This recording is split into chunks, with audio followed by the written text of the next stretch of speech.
So, Sat Shri Akal, good morning, good evening, good afternoon to you from all across the world. And it is a pleasure and an honor to be hosting this session today. We at the Sikh Chamber of Commerce, first of all, extend you very warm greetings on the 551st Gurpurab of Guru Nanak Dev Ji, the founder of the Sikh faith. And today's session will elaborate how Guru Nanak Dev Ji gave us a way of life, a life full of values, principles, ethics, and morals. And he didn't just give or preach those, but he lived them practically. And he's one of the most powerful individuals, so to say, on planet Earth. Today's session, I firstly want to thank all the speakers and panelists. A special thank you to Dr. Mandeep Rai for taking the initiative and putting this session together in such a short time. Thank you to Gurpreet, Wasi, Sarvagni, Naveen, Kaur, and the other panelists.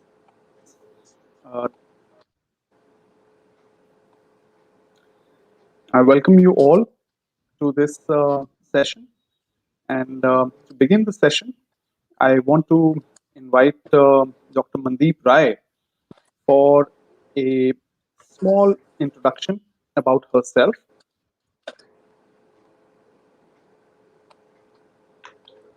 Okay, before I start talking about myself, I just want to deliver a keynote that has come in especially from Bhai Sahib Ji. This is by Mohinder Singh Ahluwalia of the Nishkam Jatha, and this is what they have sent. May blessings be upon us all on this 551st anniversary of the birth of Guru Nanak Dev Ji. As we become increasingly interconnected in our present millennium, may our global celebrations shed light on Guru Nanak Dev Ji's timeless message for all humans. With compassion, humility, and courage, Guru Nanak Dev Ji motivated all people to shun arrogance, hypocrisy, vengefulness, malice, blind desire, and greed. He inspired us to emulate God's goodness, to establish peace and harmony within and outside of ourselves, and to exercise responsible stewardship for nature and the environment. Today, as we face many shared challenges in our contemporary world, may his message and remarkable example inspire us to be wise and visionary. May it motivate us to practice and promote virtuous living, guided by a deep conviction to steadfastly do what is good and right, to make our stay on this planet fruitful and worthwhile, for ourselves and others to flourish. By celebrating Guru Nanak Dev Ji's legacy, may we be impelled to be selfless and benevolent, to embrace self-reliance, to recognize our interdependence, and to seek the betterment of one and all.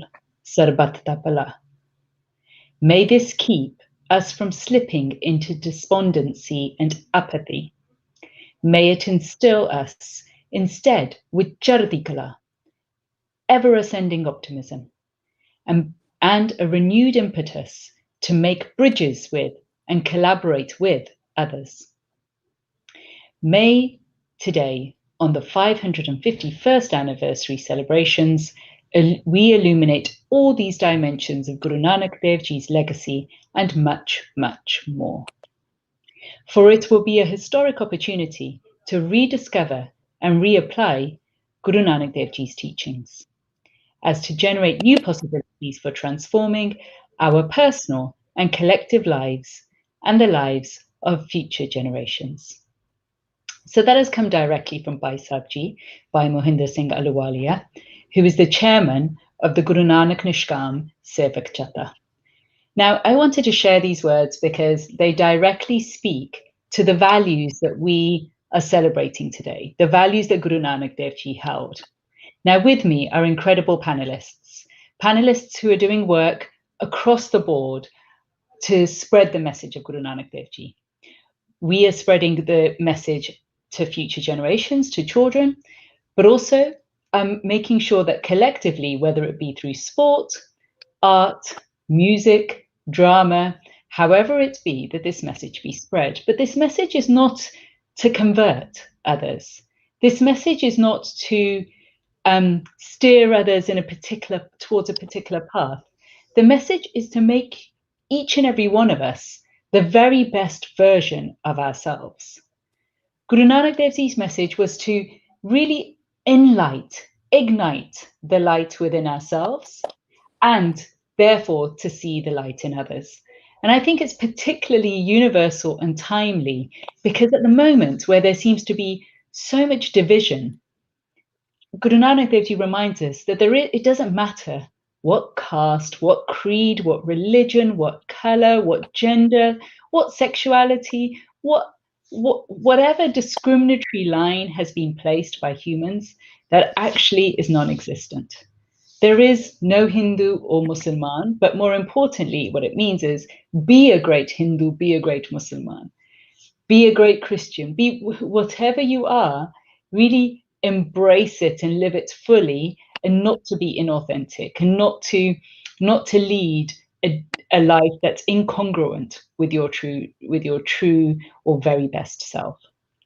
So when I was writing the Values Compass, actually I went through the Gurbani with a fine-toothed comb. It took me 5 years to do a Sahaj Path. Each and every day, I would read one pauri, one ang, one part, one segment of the Siddhi Guru Granth Sahib Ji. And then, because my Gurumukhi is not so great, I would read the transliteration and the explanation. And piece by piece by piece, I tried to put together what are the values that Guru Nanak Dev Ji and that Sikhi are imparting. And those values, there are an infinite number of values. We chose 101 and distilled 101 down.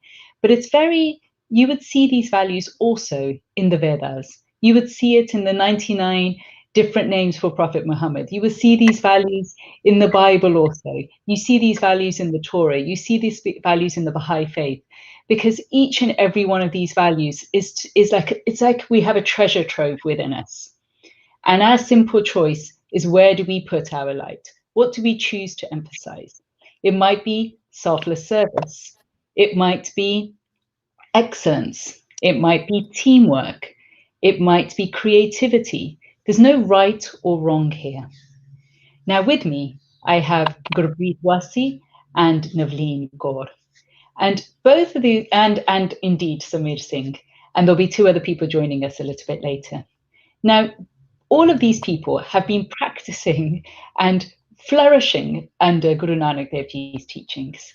So Naveen, because I know you're going to have to leave a little bit early, maybe you could share a little bit of the work that you have been doing tirelessly with children, with the future generation, and what are the specific values of Guru Nanak Dev Ji that you've been working hard to instill?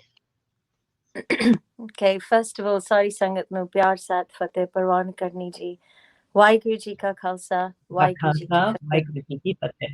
Just to say that a big congratulations and filling your hearts and lives with lots of love for the message. Today, 551st anniversary of Guru Nanak Dev Ji. We have made a conscious effort to work with women and children.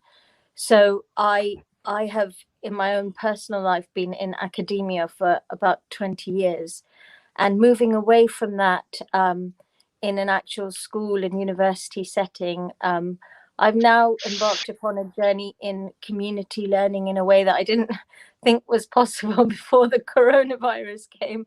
So in some ways, the coronavirus has been a big blessing, because platforms such as you see now, these weren't used as much and were not you know, as accessible for many people before. So one of the things we're arranging, for example, tonight is a Gurdwara, Kirtan and Divan and Katha and Vichar program, but via Zoom, because obviously we can't go to the Gurdwaras and do big celebrations. So we have people from the Buddhist, the Sikh, the Hindu, Christian, Muslim faith, all contributing. And obviously our own children get the opportunity to present Gurmat in a way that they, living in the UK, have seen how they've had to, you know, manage their journey.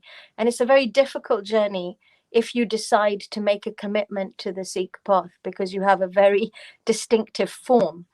And the form is very clear. We wear crowns, you know, and our crowns stand out in a crowd. And recently we've had, just very recently here in the UK, we've had some issues with children who have been, it's happened 30 years ago, 50 years ago even, but recently it's been highlighted more because social media is so active. And, you know, unfortunately a child was bullied, and he was a Sikh boy, and he was bullied by children from a different community and a different faith. But what that brought to light was it sort of lit up a fire in so many people, and even in our children, say, actually, but I'm British, you know, I'm a Sikh, but I'm British, and why don't people understand the choices that I've made? And the reason, I think, is the way that Guru Nanak did it. We have to do it that way. We've got the Gurdwaras, we've got the big buildings, the, you know, $1 million, £1 million constructions now, but what goes on inside them is what I'm focusing on. So we have a children's Gurdwara project, but more importantly, I've embarked upon a journey where children will lead, children will do the Kirtan, children will do Ardas, children will pave the way ahead, empowered by their parents and their Sangat. And not every child comes from a home where there's Sikh values instilled in their home, but they may be attracted to those values. So to find platforms where they can actually share and explore and learn about their faith in a fun, creative, happy way. If you want to play the mardang, you want to play the dilraba, and you're not able to do that, well, we will provide that facility for you. So we've got 2 organizations specifically for children. There's Khalsa Fostering.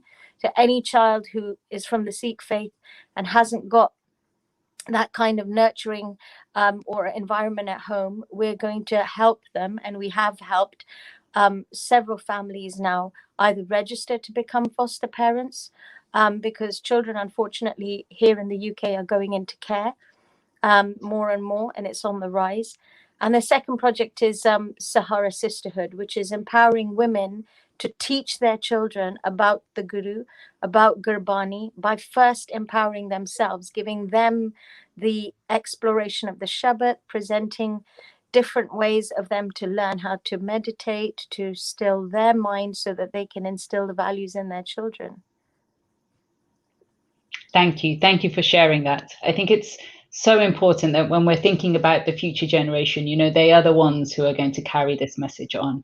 So how do we make sure that they have the message clear in their minds? And a practice that we were sharing today, I love the fact that, I mean, there are many difficulties with social media, but the one thing is that at least it spreads very quickly. And the one practice we were sharing with our children that just this morning is to hear from them, what are the stories of Guru Nanak Dev Ji that have inspired them, to fill in the gaps, and then to share our own stories and how it's inspired us. And I find that actually our children soak up many more stories than we think they have. And to make sure that they have like a treasure trove of tools, you know, tools to be able to help them as they go forward, to remember, oh yeah, when Guru Nanak Dev Ji was traveling, they didn't just spread the message just themselves. They always had Bhai Mardana with them. They had Bhai Bala with them. They had, you know, people from other faiths who brought in other talents and tools. I mean, there's so much that we can be enriched by, and especially right now, when I think when one, we are much closer on a planet, but 2, we are facing challenges together, whether it be the incident that you've just mentioned, Benji, or indeed Black Lives Matters, or Sikh Lives Matters, or All Lives Matter. The idea that we can stand for things together, I think in Sikhi, if we're not standing up, if we're not standing for social justice, then we've missed a moment. Now, Gurpreet, yeah. I was just going to say that I totally agree with what you said, and I don't want to stop Gurpreet Banji from coming in at all, but just that one comment when you said, you know, see, sadun farak pana, it matters, you know, those farmers who are squished somewhere in Delhi, sleeping rough, they're still serving the perpetrators included langar, because Guru Nanak just, that whole idea of non-discrimination, you know, to treat everyone as your equal, be kind, be compassionate. Sometimes we have to stand up and pick up our sword, but then a lot of times you can do this through peaceful ways, as long as you don't back down from the values instilled by your teacher and your commitment to the Guru. And what that means, every part of the Guru's teachings. You don't just take a bit of the teachings and forget the rest. If you're in it, you're in it for all, not bits and pieces of it. So that's all I wanted to say. Thank you, Mandeep. Of course, and then because the values are so universal, who can argue with the value of love or compassion or looking after the environment or service? I mean, there's not very much that we need to back down from, right? We can embrace it, and it should be readily accepted, because it's like values unite. Beliefs divide, but values absolutely unite, and they're equal and fundamentally wanted, and we're all yearning for them together. So with that, I'm going to bring Gurpreet into the conversation and ask Gurpreet, I know that you've been running this quite a great idea of this strong Sikh run, the super strong Sikh, and you run this half marathon. Again, a way of kind of inspiriting, enlivening that charadi kala, that spiritual soldier, that enlivenment, and bringing it right into the streets.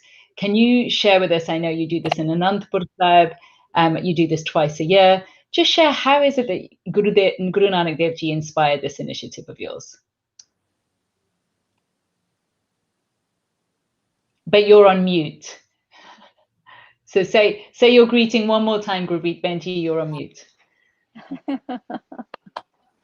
Yeah, so I wanted to say Sat Sri Akal to all, and Vaheguru Ji da Khalsa, Vaheguru Ji di Fateh, and also a very happy Gurpurab to all of you and to me.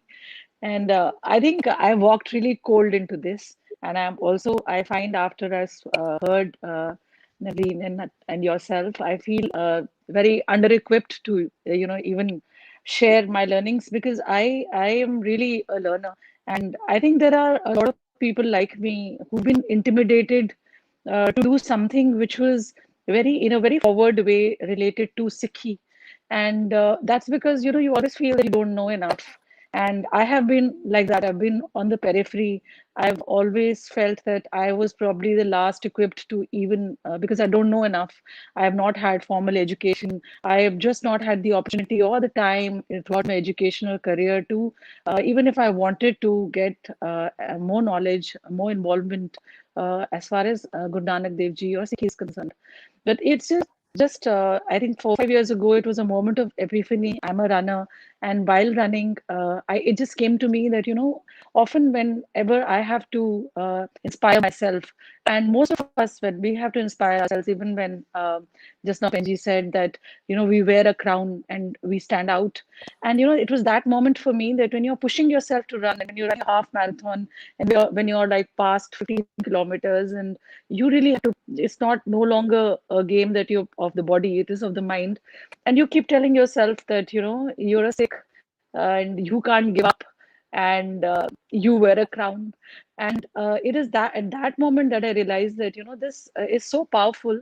And unfortunately, in India, abroad, not as much, but in India, what has happened is that the popular culture around Sikhs in India has been commercialized in a way, like you'll have a Singh is King kind of a movie, you'll have Sikh jokes, you will have music with absurd lyrics, and that's what somehow what the image of Sikh or a Sardar has become.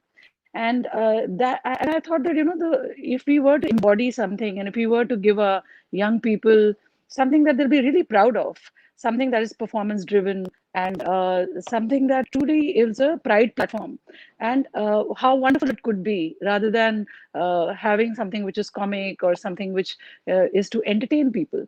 So I while running, and I thought of this idea of having something which brings out this whole saint and soldier aspect of being a Sikh. And I was very scared, because I thought that who am I to talk about it?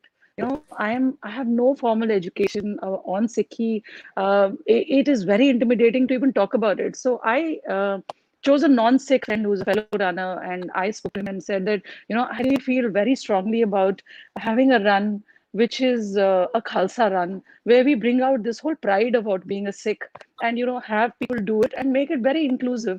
And he said it's a great idea, and if you feel passionately about it, I'm all for it. So then I spoke at home to my brothers, to my family, to the Sikh, community that's intimately in my immediate family, and I told them I want to do this, and everybody told me, you're going to be mad, you're going to be killed to even talk about this, and to have a event which you want to call it Super Sikh, and then you want to invite and make it open for everybody. So I, that I didn't buy that, and I kept thinking about it. And I think when you simplify Sikhi, for me, it comes to Nanak, and it comes to inclusivity, and it comes to the teaching of saying that there is one saint who taught us that everybody is one, and that love can win over everything. And then why not? Why cannot there be a run which is open to everybody, and which is seva led, and we call it Super Sikh. So I went ahead with it. And I think today, when I'm much more knowledgeable, and I have tried to learn a lot, I think I have fear in me. But at that time, because I knew very little, there was a very big bravado about me, that I said that I'll go ahead and do it. And I launched the run, and I started to speak to people about it. And as I spoke to people, there was a lot of resistance. There was also a lot of explaining I needed to do, that why am I doing it. And while all those conversations were happening, I met Ravi Singh of Khalsa Aid. I was on a holiday in UK, and I spoke to him, and I told him that, I face this lot of criticism. A lot of people ask me that, why would you do it? Why would non-Sikhs be allowed? And if Sikhs are allowed, are they going to be Puran Sikhs? Should they be, if there is somebody who's wearing a cap, would they be allowed?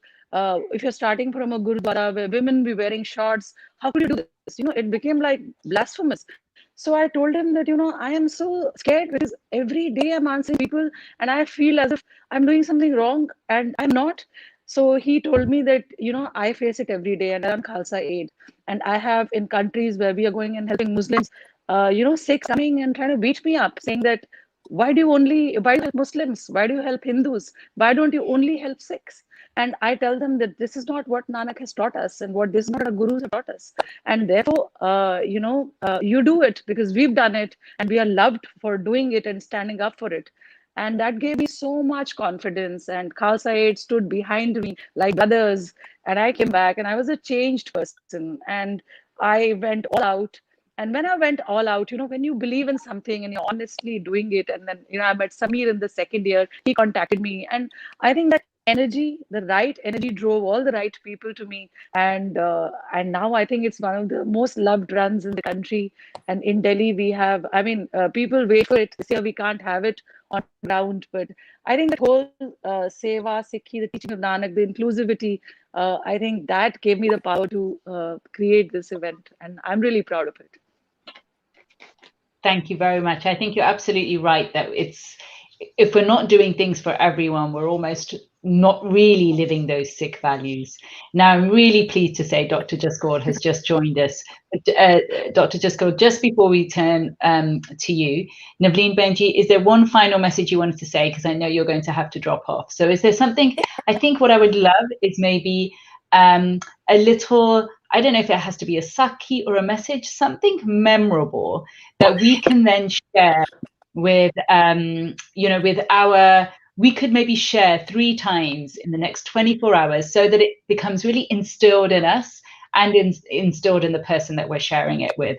And often stories are the things that, stories are the fragments that live on and can be passed on and on and on. So maybe you want to just share either something about Guru Nanak Dev Ji or some Sakhi. No pressure. Yeah, no pressure. I mean, about Guru Nanak, I think the one Sakhi that I could, and you know, it's a Sakhi that many of you will have heard again and again, but it's about making that fundamental choice to go where nobody wants to go. So, you know, the fact that Guru Sahib went to Bhumiyachor or spent time with Bhai Lalo instead of Malik Bago, who had the riches and the lovely horses and everything else, he made a very conscious choice to go to those who earn their livelihood honestly and are passionate about living that truth. So the story is, you know, as everyone knows, Guru Nanak decides, you know, I'm not going to eat with you, Malik Bago, who's furious about it. I'm Bhai Lalo de kar prasada chakanga. And when that proof of the pudding comes, you know, the whole thing with the blood and the milk and all that, I think that's just the important thing for us, is that conscious choice. And my only reflection on this is, when I was in Punjab and I spent almost 2 years there, this is after I'd graduated from university at UCL, doing, believe it or not, French literature and poetry, a very not Asian, if I can say. That's not one of the popular subjects, right? Dentist bano, doctor bano, paise kamao. And luckily I was a bit of an inqilab jindabad kuri, and my parents had no choice, bless them. And they let me follow that path. But when I said, Main te Punjab jana, you know, I want to learn about my faith. I want to learn about what my roots are. I'm definitely not a Gori. I don't look like one. I don't feel like one. And when I went on that journey, the first story that I think I can relate to this Saki, Mandeep, that I can share with you is, I walked into this person's house. And when I walked in, his name was Maestro Ji. Not that his, we were told that tusi Punjab ch kam karna hai te local bandiyan nal pyar karo, you know, get to know people, find out what they need. And as an educationist, I was asked to talk to people in schools. And Master Ji was a, you know, Tehsil Barnala, it was a Tallewal Pind. And I walked in, you know, fresh off the, you know, just done my degree and my postgraduate in London, not even seen a cow or a you know, any kid in real life in my life. But when I walked in, I remember very, very clearly and vividly this entrance to the porch. And there was a, jadon tusi andar kisi de ghar jao, normally, you know, you'll see some nice flowers or a symbol of faith or something. But here we saw a boot, you know, an actual boot, jutti, hanging on the top of the doorway. And my heart just dropped. And as I walked in, I remember Master Ji saying, Ajo bete, you know, come inside, have, you know, as they are in India, very unlike us Gore here. They're like, prasada chako, pani piyo, kuch chako.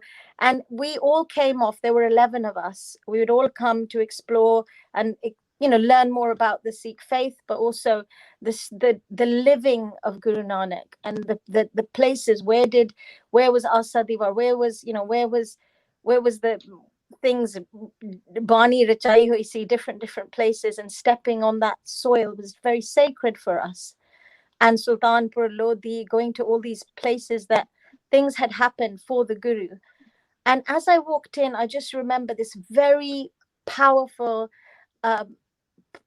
you know, it was an experience I can't forget, but it was that love, you know, that love of Bhai Lalo that probably Guru Nanak had felt. And when I walked in, he said to his wife, please come down, Rani, aajo, bache aage. And I could see that she was very upset and rocking on a chair on the top of her terrace. And he whispered to us, she's still waiting for our son to come home. And unfortunately, he was a target, you know, and it was a mistake. And they lost their son in 1984 as a mistake, because the Babaji remembers very clearly, Master Ji, that he was taken away and never brought home. And he said, bete 30, you know, 20 saal ho gaya, she's still waiting for him to come home. And the one, you know, I'm not going to go into the whole thing of that, but just the one message was, he turned that pain into chardi kala. And he said to her, ek beta ਸਾਡਾ ਸੀਗਾ ਲੋਤਾ ਪਟਿਆਲੇ ਚ ਪੜਦਾ ਸੀ ਗੁਰੂ ਨੇ ਲੈ ਲਿਆ ਪਰ ਦੇਖ ਮੇਰੀ ਰਾਣੀ 11 ਹੋਰ ਬੱਚੇ ਆ ਗਏ you know the way he said it he said one child has gone but we have 11 more who we're going to help we're going to train them we're going to heal them we're going to help them and that for me is the message that Guru Nanak professed again and again and again do not treat people like eh mera bacha ut mera bacha nahi hai you know so I'm not going to treat him like I treat my own because well I'm going to give him the privilege they're all Guru saw everyone in the same eyes but you know where Malik Pago had done wrong and they had to be reprimanded for and even given the chance not to shout at them or give them a terrible message but to say you've done this you have an opportunity to change this you made a mistake and he used to give people the opportunity to transform them regenerate them rejuvenate them make them sovereign and we are revolutionaries like Banji Gurpreet just said for me everything she said about that run is she's a revolutionist she stood up she's got people running everywhere and what is she doing she's shining Guru's crown she's shining Guru's light in people's hearts and I know that you are all blessed to be on this journey of Guru Nanak but my one message there would be let's be that light let's be the lighthouse let's not put out anybody's light when injustice happens we rise but we educate and elevate people rather than you know making stories that are not nice for anyone so let's live that light of Guru in our hearts and in our art like Just Banji is going to do and she's amazing I met her in Toronto at the Parliament of World Religions bless you I have to go now but thank you so much for this opportunity love to all light to all of you but also it chardi kala wali jari spirit hai na rising hondi hai so let's make that journey happen for our children and our future let's get chardi kala everywhere Waheguru Ji Ka Khalsa Waheguru Ji Ki Fateh. With that, I'm going to turn the mic to Just Kaur. Benji, we met at a really interesting time when actually you were being quite a revolutionist in Oxford. Now, I remember clearly we started off this conversation with a passage from Bhai Sahib Ji. And I remember after I had just got married, 9/11 had happened while I was reporting in New York. And I saw not just my Muslim brothers and sisters being stamped upon, their pagri being thrown off, but also it happened to Sikh brothers and sisters. Now, if there's one thing about Sikhi, like Naveen Benji just said, it's about standing for those that are being oppressed. And I remember straight after getting married, I had an opportunity to be able to go and live in Abu Dhabi and really can support my Muslim brothers and sisters by creating a plethora of media that would tell their story. I remember Bhai Sahib Ji saying, well, what a Sikh would always choose that path. These are the people that are being persecuted now. These are the ones their voice is at this moment in time being questioned. We have to stand for them. And so I took this job in Abu Dhabi. And one might question, are you here to ask people to join Sikhi now? Are you going to say that your faith is better? But this is the thing that Guru Nanak Dev Ji never said one faith is better than another or that anybody ever needs to convert. It's actually be the best Muslim that you can, be the best Christian that you can. And so I feel as though Sikhs can really stand and make a stand no matter where they are for the community that they're in. And so we assimilate and we morph into that community in order to uplift. And we've definitely seen that in the pandemic. Gurdwara around the world have started feeding, well, they always fed the hungry, but now it's feeding the NHS workers or making sure that no one goes hungry, even at a time when it's actually a global problem. So with this, I remember when Just Kaur had an equally difficult challenge set upon us. Like when I was asked after getting married to go to the other side of the world, go to the Middle East and set up this media fund. Just Kaur found a similar calling and left her family for some time and went to Oxford. And then miracles, I know many miracles happened. So just maybe you could share with us how Guru Nanak Dev Ji's stories have enlivened you, how they've lived through your life. And I almost want to run upstairs and get the one precious gift you gave me when you came out of Oxford, of your Mantar sunset, which is every single morning when I wake up, it's the first thing I see, and the Vaheguru Shabad like is serenely going through the house because of that. So please, the mic is all yours. Thank you so much, Mandeep. And I'd like to start by saying, Smooth Saad Sangat Ji no Sahib Guru Nanak Dev Ji de Gurpurab diyan lakh lakh vadaiyan. Joyous greetings on Guru Nanak Dev Ji's birthday. Peace, light, and goodwill to all. It's a pleasure to be here. And Mandeep, you asked a question about, what Sikhism, how Guru Nanak Dev Ji's teachings have affected me in my life. And I'd like to start off by just reading something, which is from Professor Puran Singh, one of my guides, I would say, who has helped me realize what Sikhism is all about. One of the things, and these are just a few excerpts from his book. It is called Guru Nanak's Rabab. And so this line catches me every time. He says, Guru Nanak is the eternal music of the soul. The music that never dissolves, lives in silence, in ecstasy. So he's talking about the Naam, the Gur Shabad that is reverberating in our hearts, our souls. And he says, like his Guru, a Sikh breathes the music of the spheres with every breath. And he says, this is what is Sikhism to him. The earthy and visible life is to be filled with the sound music and hidden life with silenced music. With silenced music. In other words, to find that omnipresence that is all around us, within us, in others, all around us. Now, as great a Sikh that he was as humble as this. He said, I am not a Sikh yet. I have a lot to learn. It is as distant from me, Sikhism. It is as distant from me as the voice of a musician right under my roof, which I cannot hear. It is only realization. It is the grace of the Guru alone who can open the portals of this infinite music, of the universal life within me. And it is then that I really live as a Sikh. He says, I find my Guru's temple is within me.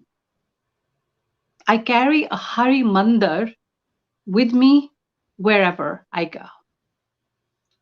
So with those words guiding me and many others, I was really blessed to have had the time to be in Oxford, to have my own time to develop something that I had a passion for, and that was art. And it was during this period that I could start developing that by writing the Vaheguru in each of the paintings that I did. And what it was leading me to understand is about this omnipresence that, since science tells us that each and everything is can be broken down to the tiniest particle, and therefore everything else around us is made up of that, each and everything. There's nothing else, only one. And that is Guru Nanak Dev Ji's message that I try to think about, learn about, and also embody as I go around. And it's a difficult one. It is a difficult one with so many things going around. So when I look at the paintings and I try to put in the Vaheguru in there, that is just a humble attempt to try and figure out about that presence all around us, whether it is the plants or whether it is the nature or the people, and of course Guru Nanak himself was that omnipresence. So it was my pleasure to try and do something where I could put that, try to show that omnipresence. I don't know, there's so much more that we can think about, but it's this message of oneness that catches me all the time. And everybody else has already said so many beautiful things, and I'll stop at that. Maybe you could just, I love that eternal music of the soul.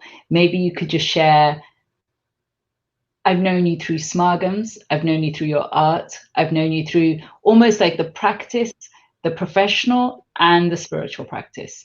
Is there one kind of uplifting, I'm going to do what I did to Naveen Benji and ask you for one, either in your own life or in some, that one Sakhi or one story that we can all take with us, such that it will, whether it's even been coming out of a difficult moment. It's not like Guru Nanak Dev Ji's life was always easy, and I know none of our lives have been easy, but it's in that struggle that you find. You're right. Everything, as we do it, it is there is a guidance that comes to everybody, and it's pure grace, I think, and it's whatever you're wishing inside your heart that begins to manifest itself. And I remember that I was doing this painting, which I called Omnipresence, and I didn't know exactly where it was going to lead me. But one of the things that came to me out of the blue, just looking online for something to think about, to create, that line that always, it is Sagar mein boond, boond mein sagar. Okay. The ocean is in the drop and the drop is in the ocean. And that has caught my heart so much, that we have to remember that we are not apart from Guru Sahib himself, because he was omnipresence, the eternal consciousness, so are we. And that's the message that always brings shivers to my heart and my soul and my body, that says, we are that one. Man, tu jot sarup hai, apna mool pachan.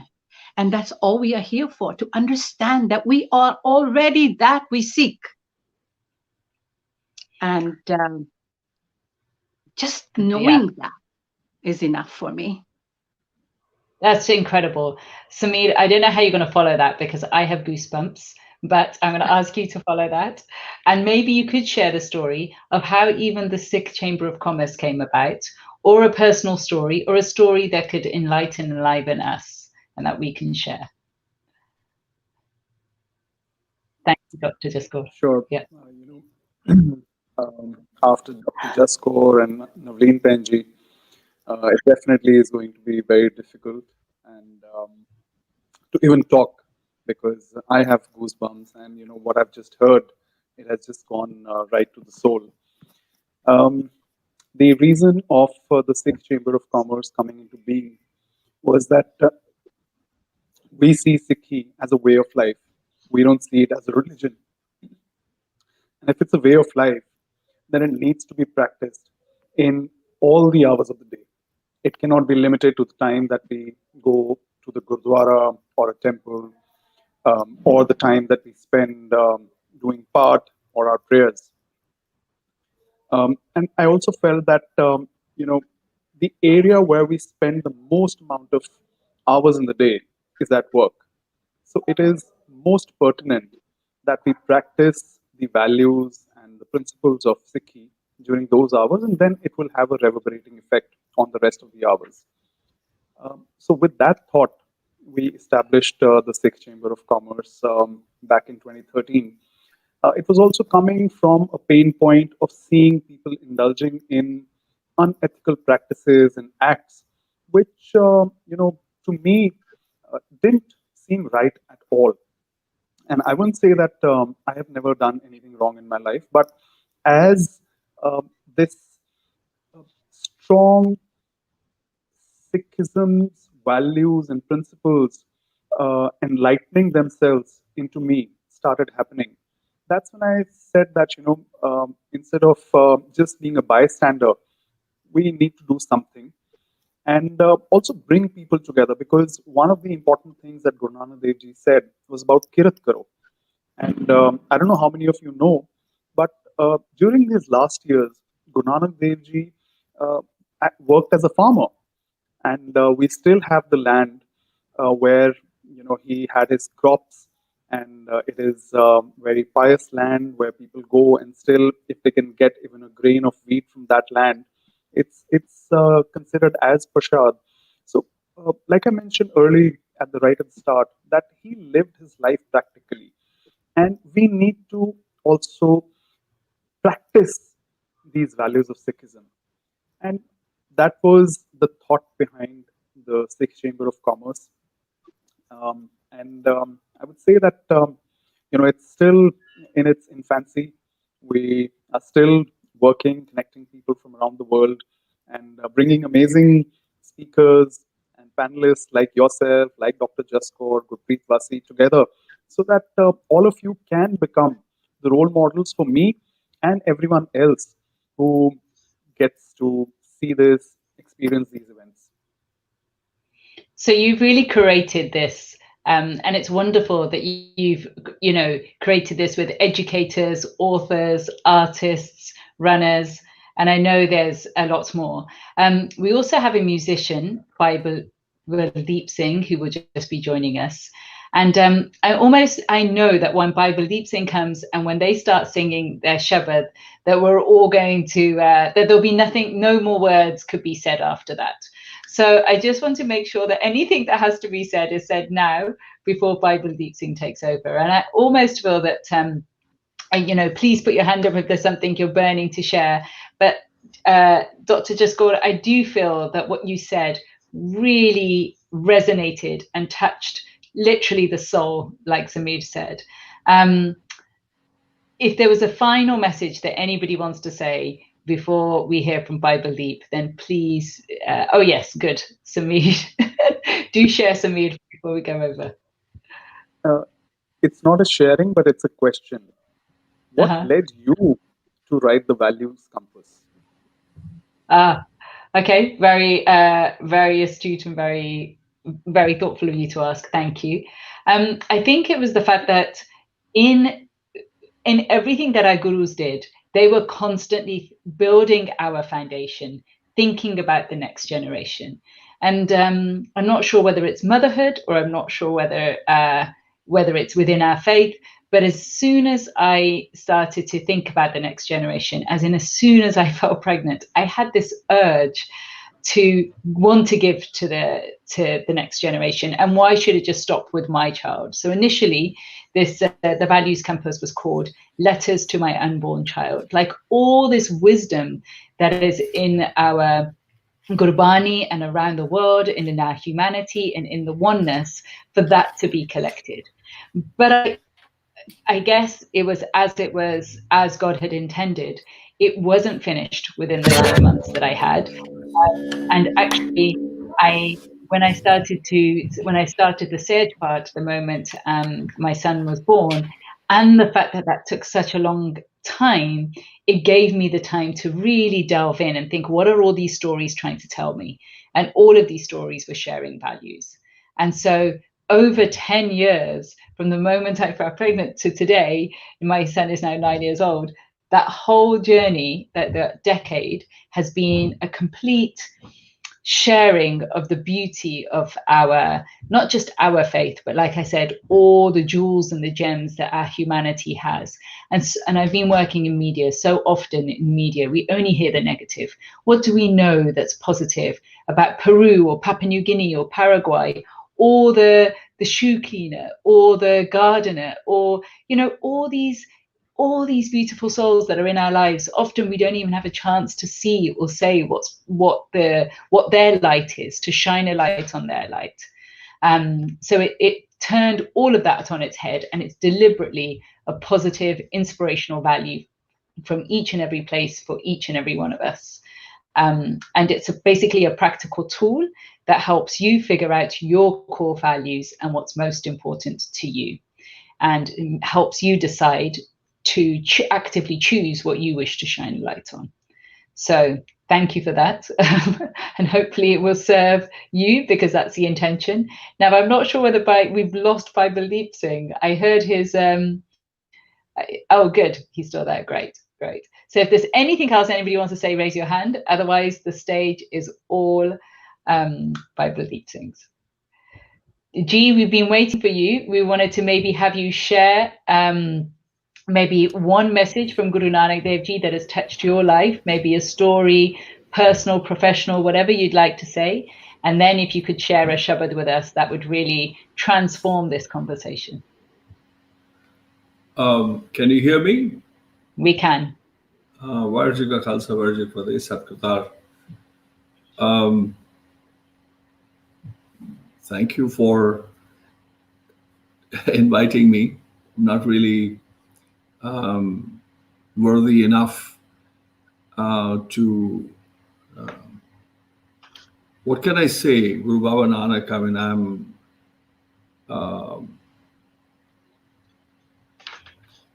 I'm reminded of a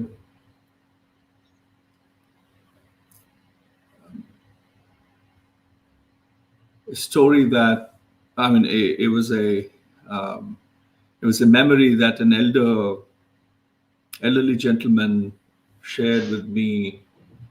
It was immediately after 1984, when his family had settled in Mohali, where the flats had been made for those who were uprooted and had been hurt.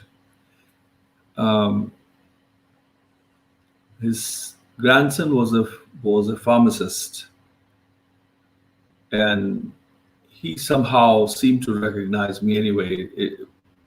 The very first conversation, he got to know that my ancestors were Bhai Avtar Singh, Bhai Gurcharan Singh, Baba Jwala Singh. He was very kind after that whenever he would meet me. He told of a story about 1922, when he was a very young man in his teens. And there was a very big sabha, a gathering of tens of thousands of Gursikhs, Nanak Panthis, and there were all the sadhus and mahants and ascetics and Sikh elders who had gathered. There was a 110, 15-year-old master, Gursikh sadhu, who was helped by 6, 7 aides. He was requested to speak on Guru Gobind Singh. And they were like, when he had to be helped. But the moment he began to speak about Guru Gobind Singh, he let go of all his aides and he shrugged as if he had energy from the skies. He really had to be helped. And he stood on his feet and he spoke about Guru Gobind Singh for nearly an hour. And then there was a young sadhu, arms clad, 2 swords and guns, etc. And he was requested to speak on Guru Nanak. And he got up before a blink could imagine that it could blink. And he was in front of everybody the next instant. And then he said, Dhan Guru Nanak, his eyes closed, his head dropped, and he was silent for an hour. And he only said, Waheguru Ji Ka Khalsa, Waheguru Ji Ki Fateh at the end. So I'm reminded of this whenever I think of Guru Nanak, of what it meant to the contrast. An old man with the tale of Guru Gobind Singh and a young, extraordinary warrior sage. He just fell in love there and then at the thought of Guru Nanak. What was he, whom Hindus called their Guru and Muslims called their Peer? That is perfect. He was more than Kirti Karo Naam Japo Te Vanchako. It doesn't summarize Guru Nanak. In contemporary times, tokenism, we have basically turned him into a token, into a tag. Guru Nanak, we must remember his dant. He scolded a lot. His people weren't afraid of his scold. People learned from his scolds, but they were afraid of his laughter. Because he could laugh and you couldn't fool him. The moment you tried to fool him, they said he would laugh. He just couldn't believe that someone was trying to be a liar, was attempting to, to be clever. And soon they called him Antaryami Nanak, the one who knows the insights, so you can't fool him. But the Sikh of the day thinks they can fool, or that we can fool Baba Nanak. He was very categoric. The very first jap, as I have said in the recent years, I've tried to remind people, the very first question in the Guru Granth Sahib, we forget that. The first question that occurs when it comes. Omkar, well, let's see.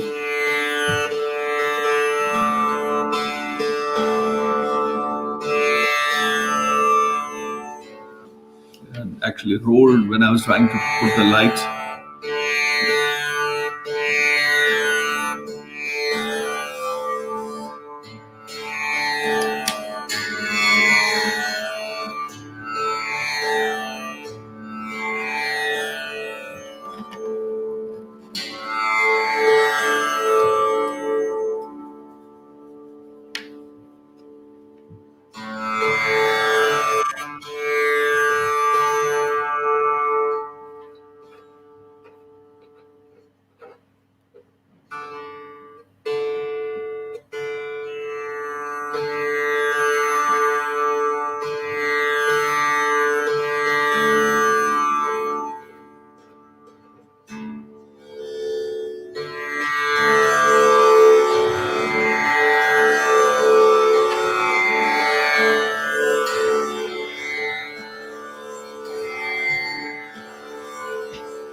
So he begins.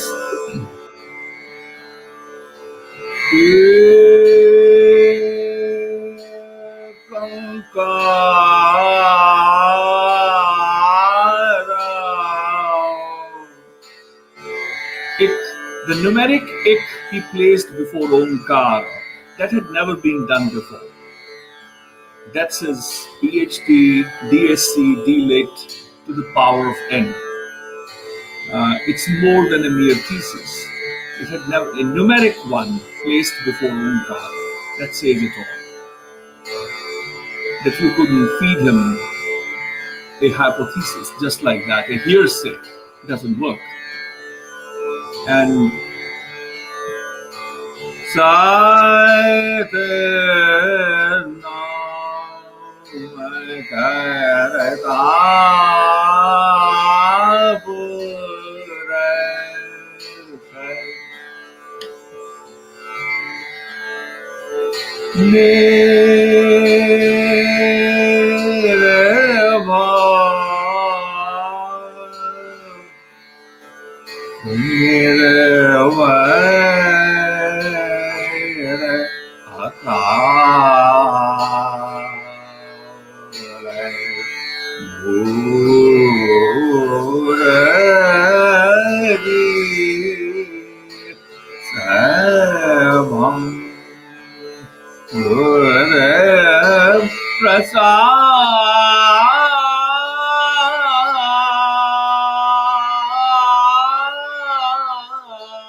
Jap Hare Sach Jugar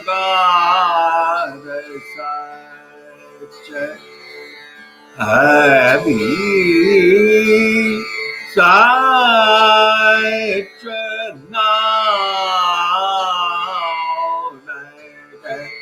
Oh Siddhi Sach begins jump here. Sochai soche na hovai. Soch is not thinking. Thinking is one of these Syanapa. Soch comes from the term shoch, is to cleanse. So the very first methodology that entire humanity, here, there and everywhere, over the ages, tried is to clean the mind by visiting a pilgrimage, by bathing in sacred waters when the stars are in line. The thought mind would get purified. He says, Baba says, socha soch na hoga, je sochi lakwa. 68 Tirth, 68 Tirthas no, hundreds of thousands of times they will go, doesn't work. That's the first line of jap after the Mool Mantra and the Mangala Charan of jap. Second methodology, socha na hui je sochi lakwa. Chupa chupa na.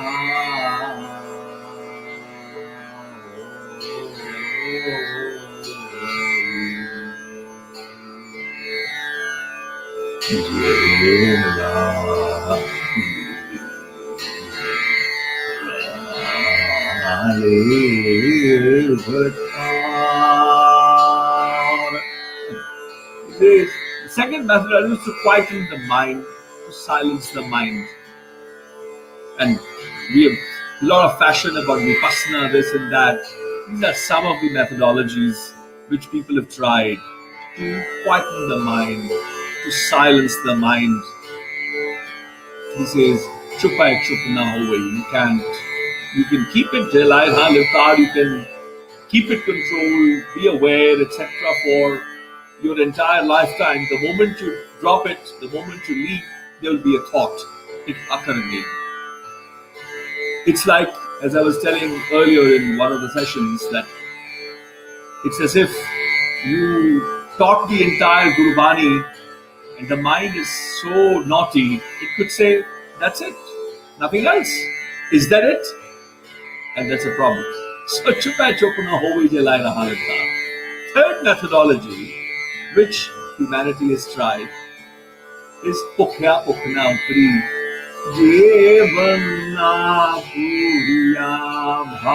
Now here, it's hilarious for old pedagogues or students of original exegesis, not the ones who base their learning on books written in the 19th and 20th century. Interpretations, because they're basically going into the hermeneutic curve, interpretation, assumption, estimation. Puri is asa. Puri asa ji meri man samvari mere ram. Puri asa ji meri man samvari mere ram. Puri asa ji. मोहे निर्गुण गुण सब गुण तेरे राम पूरी आसा. It says puri asa. It's puriya par. So asa puriya, the fulfilled desires, fulfilled prayers. There's pukhya pukhna utri. Your mind is thirst. If you thought that the first one, you can clean it, you can cleanse it, you can purify it.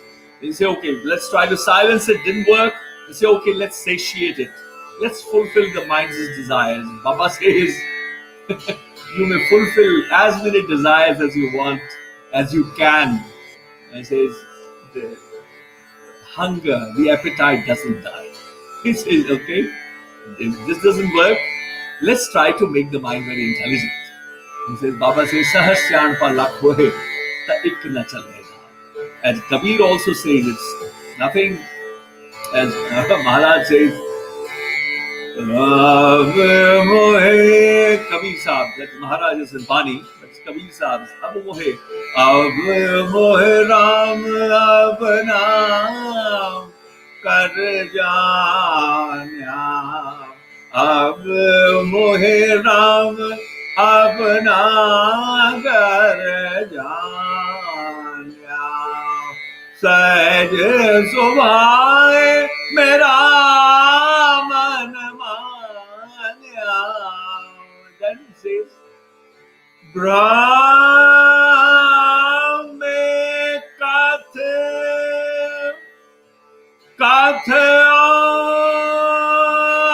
ante na paya Ram bhagat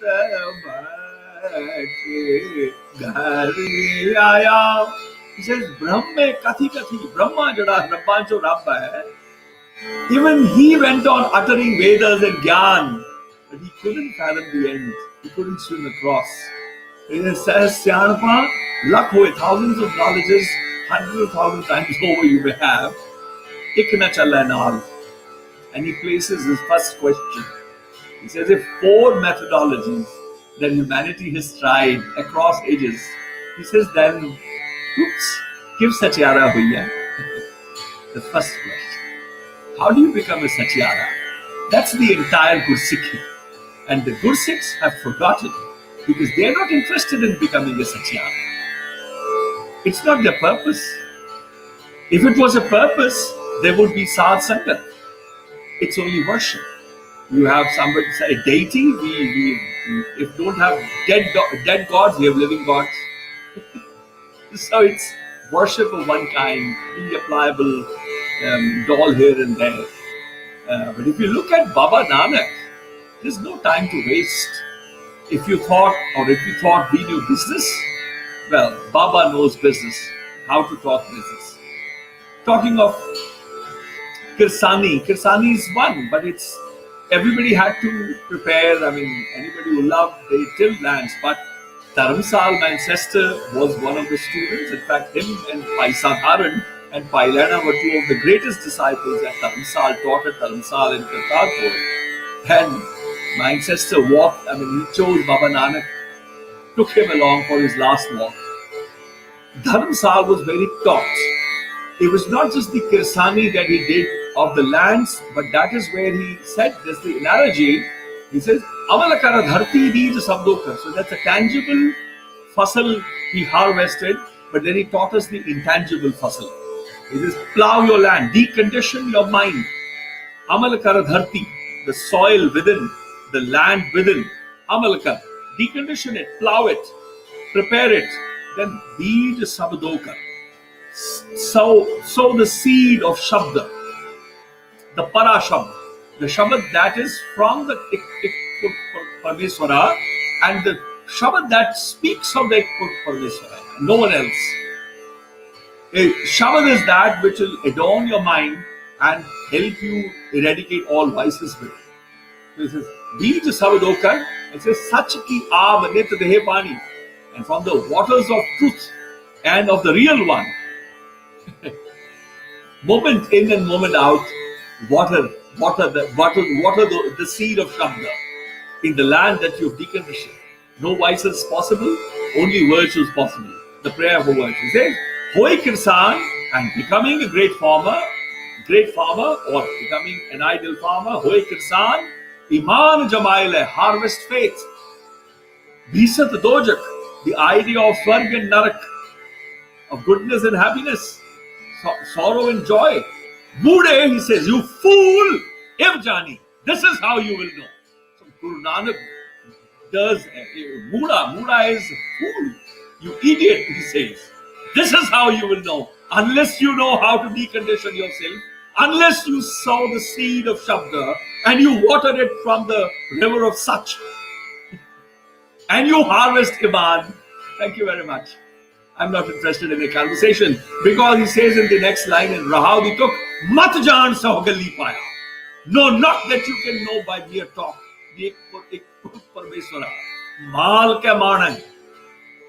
Mal ke maan, the ego, of Mal, and Roop ki soba. Oh, how handsome I am, how beautiful I am, how mighty and weighty I am. Itni di janam gawai. He says, you wasted your bloody life like this? That's Baba Nanak. Baba Nanak, he says, Jao tao prem khelan ka chao.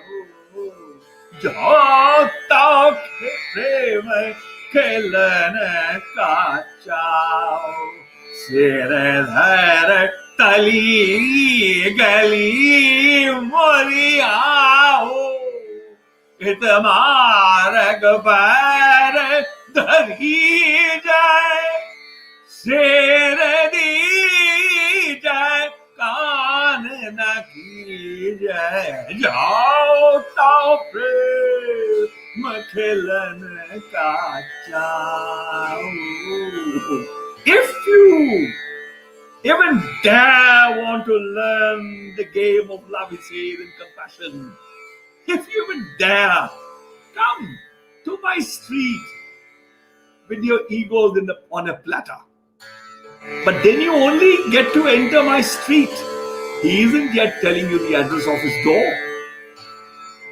He's so difficult. And we think we got him. Whatever, I was not watching the visual, and it's not about, everybody thinks Manatu Juss is like flattery to mind. Mind is being culled. Mind is being desolated. Mind is being turned into a buddy. It's a dant di taan. If you look, I was fortunate. I gave up my flying career, went in search of the old masters, and I found the old exegetical attendants. He says, "Hey, Sonny, and that's not a praise to the mind. It's not a muska, some buttering to the mind." He says, "Mana, tu jot swarup hai, apna mool pachan." It's a dant. You bloody mind, you think you're Jyoti Sarupa. Oh. Know your bloody sense in, A to Z of yourself. Who you are. You're the distractor in chief. Mandar ek dwar das jaake, gau charavan chhati gale. You run away like grazing like a cow far away. So, and everybody thinks,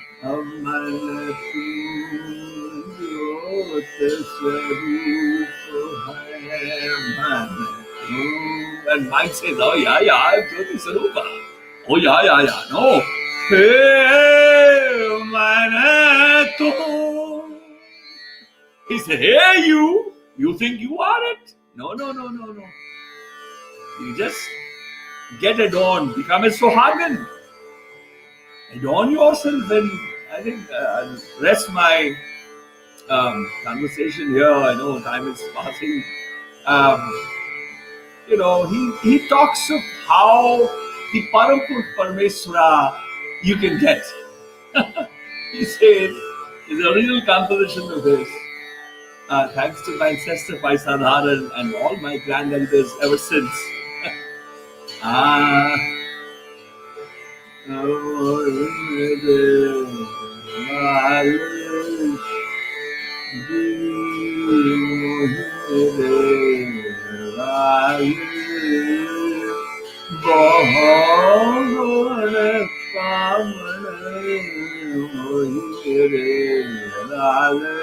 He says, how could you be the bride that the Purple Parmeshwara is sort of okay with? He says, Kama Singar, Kama, forgiveness, the Sringar of Kshama. Kavan Tan Pahara,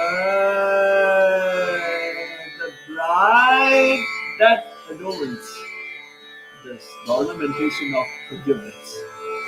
And it's not a woman, it's the soul, the mind.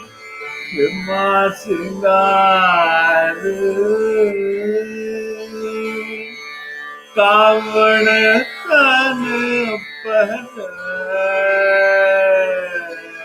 Rava, Rava, Lal,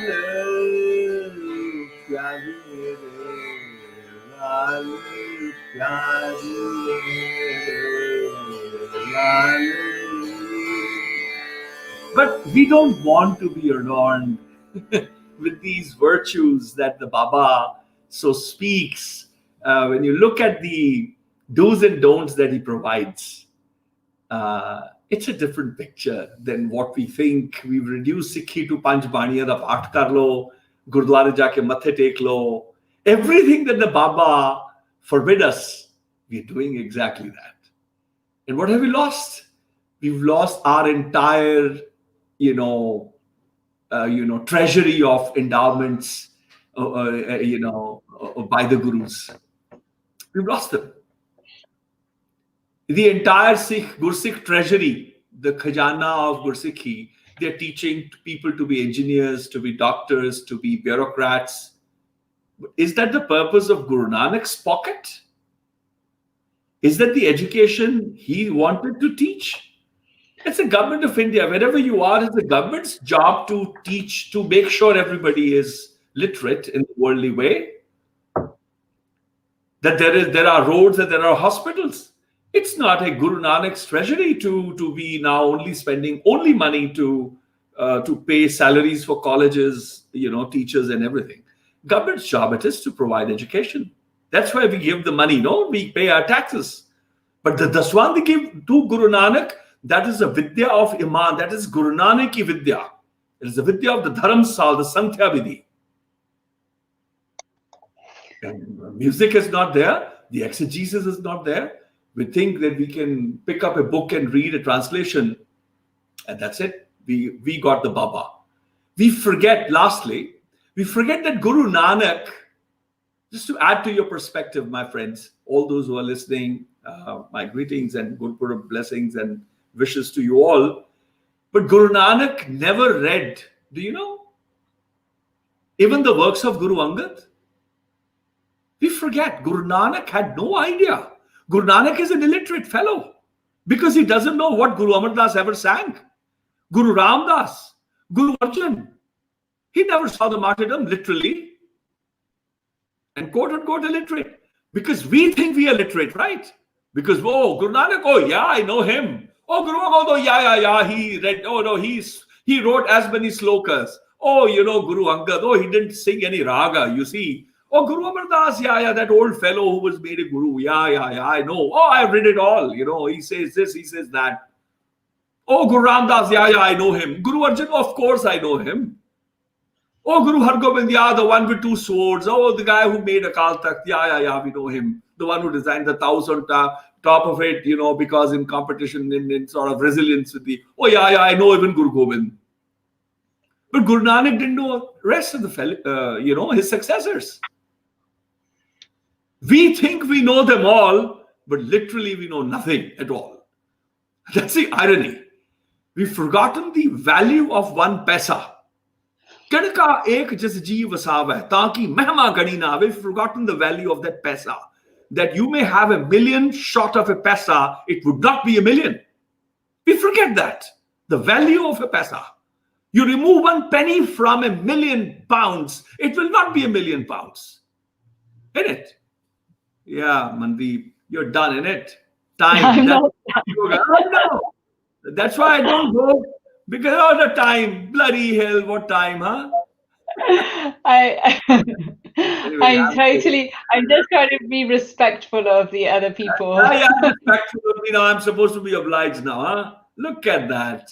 That's why I don't love you nor your bloody employee husband. I love your boys. I just wanted to make sure that everyone was equally had a chance to contribute. So before, I know Gurpreet has been here for some time, actually an hour since she has contributed. So I just want to make sure she gets a moment to say any lasting words, and then Dr. Jaskor, and then of course Samir Singh and Bhai Baldeep, and we will sign off. So Gurpreet, if I could get any kind of last comment you'd like to make, I really thank you for staying with us. I think it was, it's a great honor to be here, and it's been very interesting.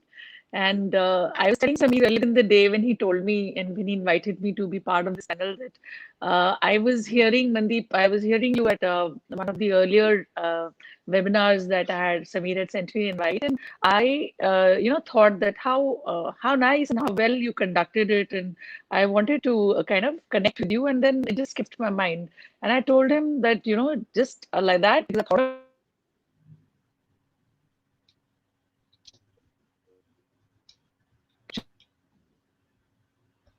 so it was wonderful to speak to you. Lasting impact on me. I think what's going to stay with me is what you said about that whatever we seek, that is what we are. I think that really has not left me. It's just completely shaken me. So I think thank you very much. And Bhai Baldeep, I don't know, you got millions of fans. I'm one small fan.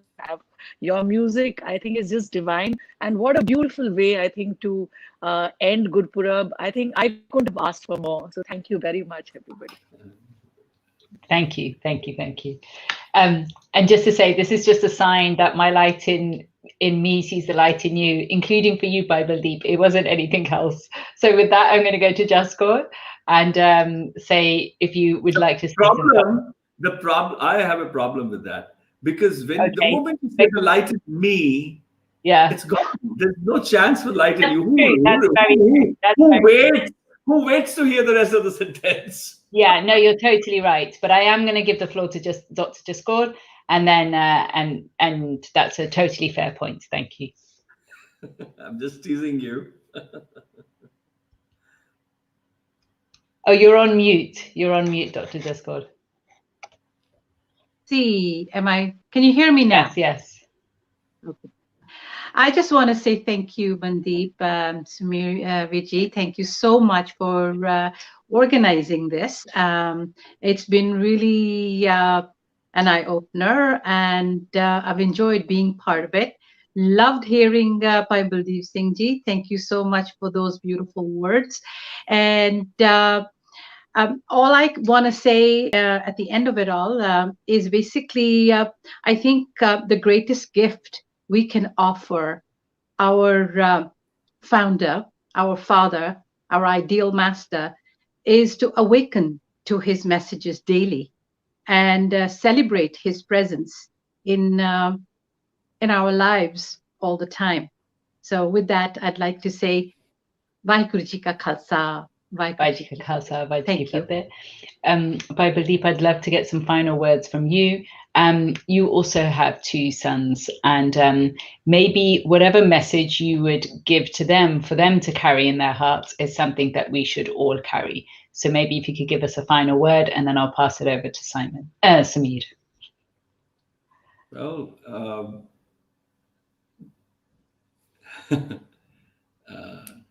love and compassion. And as Baba Nanak says, Ek drishti kar samsar jana, jogi kahi asoi. He teaches what is it to be a yogi. The true yogi is the one who sees the dukh and the sukh as one, to be unfazed. If a tsunami of joy comes, you ride over it. And if a tsunami of sorrow came, you will never drown, therefore. So my blessings, and that would be I'll just pass on the advice of Baba Nanak, and my prayers then may you all be responsible attendees of the Guru Baba's intangible assets and heritage. Too many distractions in life, but it's important to be together and listen to the voice of reason. It may be bitter sometimes, but there's no escape. It has to be listened to, and the hard work needs to be done. Cosmetics is not Sikhi. Tokenism isn't Sikhi. Satkartar. Gurpurab Diyan Vadanya. I love the fact that you spoke about Dukh Sukh and they're both together. So thank you, Baldeep Singh, and thank you for taking us into our soul through your music. Thank you, Dr. Juss Kaur, for taking us into our soul through your art and through that internal music of the soul by bringing the Shabad forward. Thank you to Naveen Kaur, who has now left us, for sharing with us the inspiration for the next generation. And thank you to Gurpreet, who took us into the saint soldier in a practical sense. I know that each and every one of you who is watching and listening is practicing these teachings in your own unique way to contribute. And we would love to gather all those contributions and stories and really have a celebration, which I know this is where Samir is going to take us next, into that celebration. So thank you all. Gurpurab Diyan Vadaiyan, Waheguru Ji Ka Khalsa, Waheguru Ji Ki Fateh. Samir, the floor is yours.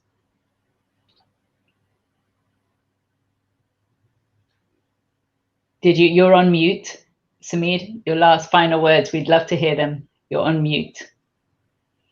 You're on mute. Thank you so much, Dr. Mandeep, firstly for insisting and making this session happen.